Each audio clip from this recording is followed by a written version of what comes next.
Now this video is going to be on carbohydrate burning versus fat burning. Now one of the things that most people never want to do is, one, they'll lamblast the hell out of carbohydrates and slate them and ruin them, destroy them, because they're like the evil thing. But actually they're probably your best pal. Then the elephant in the room then is that everyone wants to burn as much fat as they possibly can and think, therefore, if I'm doing a certain activity, I must be burning fat, which means it's all gravy. To be honest, it comes back to what I said in the last video.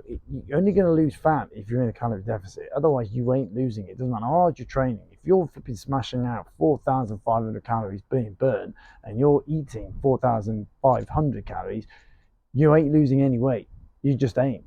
It's the bottom line. Yeah, okay, you may well put on some lean muscle. You may actually tank up a little bit if you're eating appropriately. It obviously comes down to the nature of the makeup of your calories that you're intaking. But generally speaking, if your end state is to lose weight, it's not going to happen. So you have to be in that part. And everyone becomes infatuated on how much fat they can burn in an exercise. Now, one thing with fat is that when it's being burnt, you burn about 9 calories per gram of fat. Now, I'm not lambasting fat burning. I'm not in the slightest. If anything, the more activity you do, the better you can do. And then you can do other things on top of that, which, like, say, aerobic and anaerobic activity, which boosts your cardiovascular, which improves you later on in your well-being, etc., etc. The thing with fat burning, though, which some people are not 100% aware of, is, well, how much fat do you actually burn in the session? It's give or take, and don't take it verbatim, but it's about 0.5 gram of fat per minute. Now, if you ran low intensity, which is what it is, to burn that fat, it's always at a low intensity because you're taking the oxygen that's consumed, which burns the fat because it's a lot harder to break it down. Unlike carbohydrates, which is a fast fueling thing, which is rapid and it provides you with that energy to keep going on. Now, everyone thinks, well, if it's fat, then it means you can train for longer because carbohydrates will deplete. Well, that bit's true. The problem comes down to it, though, is at the end of your session, when you look at it, you think, yeah, I've just done 60 minutes. I must be burning off the world's amount of fat.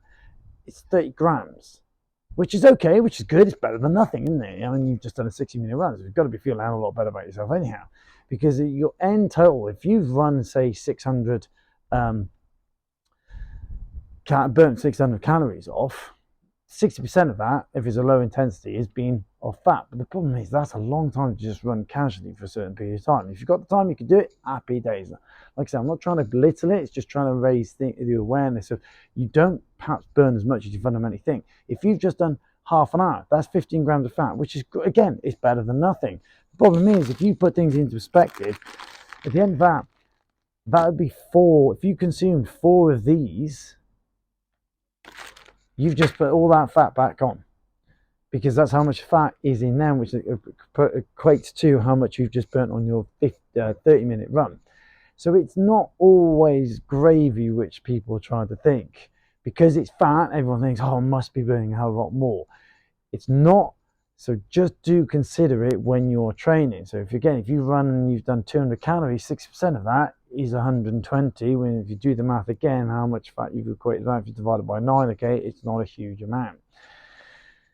Flipping on the other side in terms of the carbohydrate burning, carbohydrates will burn a lot more calories. It doesn't, and that usually some say it's up to 25%, 30% more calories that you can do after that.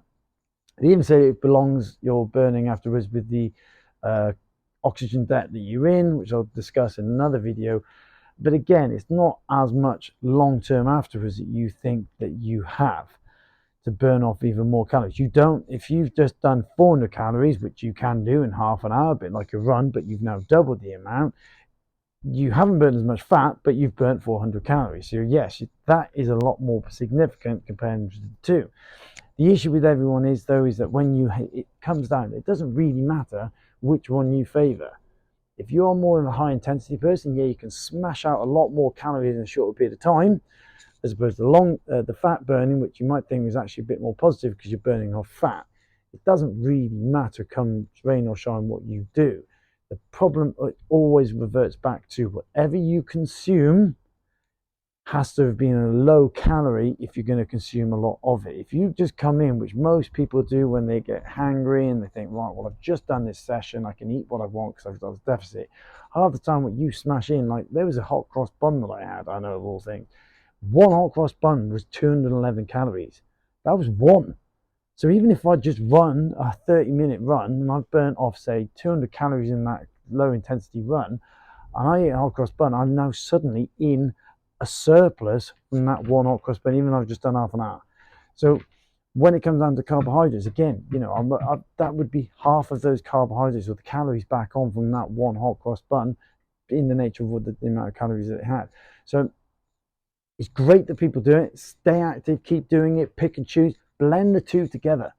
If you can do one of them in the morning for a quick 15 hit, build up as much as you can, then do another steady state later on when you've sort of got away from your laptop and your work and burn that little bit more, all the better. The more active you can be, the sweeter in terms of helping with those calories. But at the end of the day, you've got to be in the deficit when it comes down to it. And if you can, between hand, work on your non-exercise activity thermogenesis, walking around. If there's an email to be sent, don't get up and walk off. Okay, use the stairs rather than the lift. Do some sort of general lifting. If there's something that instead of, you might be able to cheekily push it across the floor, build up a bit of friction, working your legs, and builds up that lactic acid in the thighs. Anything that you can do which is extra works all the better. So carbohydrate versus fat burning, doesn't really matter what it is. It's got to be in the calorie deficit if you want to lose the fat. So fat loss when you're running isn't as much as you think.